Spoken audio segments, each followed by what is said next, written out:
Now, the years, roughly speaking, from the age of 26 to the age of, say, 35, right? So that decade, 26 to 35 years old, schematically, as always, it's very important, typically in the life of an INFJ personality, right? The person often has to reckon with not simply their insecurities, but the elaborate and complex system of defenses that they have set up to deal with those insecurities, but also that particular system of defenses turns out is preventing, or at least seriously obstructing, genuine progress and moving forward in life. Individuation being, what the term that sort of encapsulates everything, but you can sort of break it down into various aspects of the self. Finding meaning in what one does, finding meaning in a relationship, living more authentically, living more maturely, living more responsibly. And depending on the system of defense mechanisms or coping mechanisms that are relied upon, there are different paths that might be followed, okay? So let's say that our 26-year-old INFJ is most likely working or looking for work. They are still in the early phase of a career, but during those 10 years that we're talking about, obviously some issues are going to become more and more pervasive, more and more urgent to face. And as a result of that, the question of authenticity, of responsibility, of maturity, of individuation is going to occupy close to center stage, at least unconsciously or subconsciously. So if our INFJ has, as we saw in a very recent video, opted for a path of solipsism out of a realization that they're not living up to their potential, and that they are not living authentically, that they are denying, not respecting their own values and principles.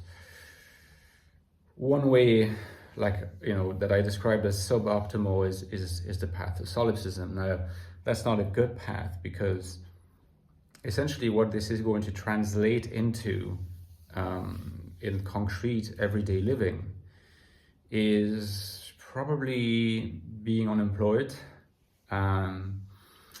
or something not too different from that, depending on other people. Because if you don't want to engage with work anymore, there are not that many alternatives to maybe being unemployed or close to that, or relying on, social welfare, whilst possibly being active on the internet to propagate their own sense of what they're really doing, what they think is their authenticity and their views. But in fact, being lost in this kind of virtuous circle of more and more alienation, and certainly not further individuation, because there is consolidation of the NI world, but no expansion, which leads ultimately to an atrophy of the NI world, which is pretty much synonymous to an atrophy of the self, or the NI dominant, because the world of the self for the NI dominant is the world given by the NI function. And so there's going to be a vicious circle, like I said, of atrophy and frustration and immaturity, and a fear of responsibility that only gets greater and greater, and bitterness, and a sense of almost grief over what might have been. So it's not the ideal path. Ideally, the path that you want to see in the person who moved from INFJ adaptation to INFJ solipsism is a transcendence of both of those stages into something that looks more like heading towards spiritualization. And we can look at that in the next video. Now, there's also the INFJ, of course. You never succumbed to the temptation to solipsism and remain compliant. Now, this INFJ across that period of 10 years is going to have to reckon with the fact that, well, okay, things are getting serious now. You know, our lives are not endless, they're not infinite. And at some point, if I'm going to come out of my shell, if I'm going to step forward and really be myself, can't wait until the end of time.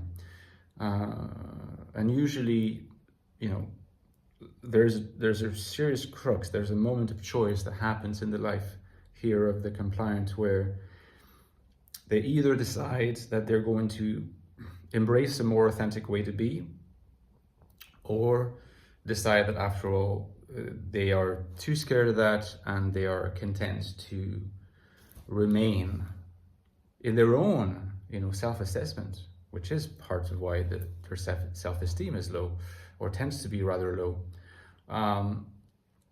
Decide that they're not strong enough to face a certain degree of uncertainty, a certain degree of possible discomfort. You know, if you have a relatively comfortable job that you really don't like, that you can only be a job you have by being compliant, but it pays more than a job that perhaps would be more authentic, but you're not sure. Maybe it would require a bit more training, going back to study, whatever it may be. It entails certain sacrifices. It entails a certain degree of risk. You know, some compliants are never going to make that jump. And I think the decision to remain compliant happens usually around that time and is less likely to happen later. The moment of decision usually happens in that significant phase, you know, between the age of 25 and 35, and most often between the age of 30 and 35, as far as I can tell. See you in the next video, guys. Don't forget that you can support me on Patreon, and I would really encourage you to consider it, because honestly, this channel could not exist without you, and I need you more than ever. So please consider supporting me at the link below. For a small amount every month or every year, you get access, in addition to supporting me and being an important supporter in that respect, you get access to our special Discord server, as well as bonus video content every 2-3 weeks. Just released one yesterday on a topic of your choice called the Deep Dives. Of course, don't forget about my latest book on the INFJ called The Infinite Soul, INFJ Life in the Modern World. Get the book if you want to understand more about this topic. The first link below to this book, as well as The Ecstatic Soul, which is to this day the deepest investigation of the INFJ mind. Link below as well. See you next video, guys. Thanks for your support and take care.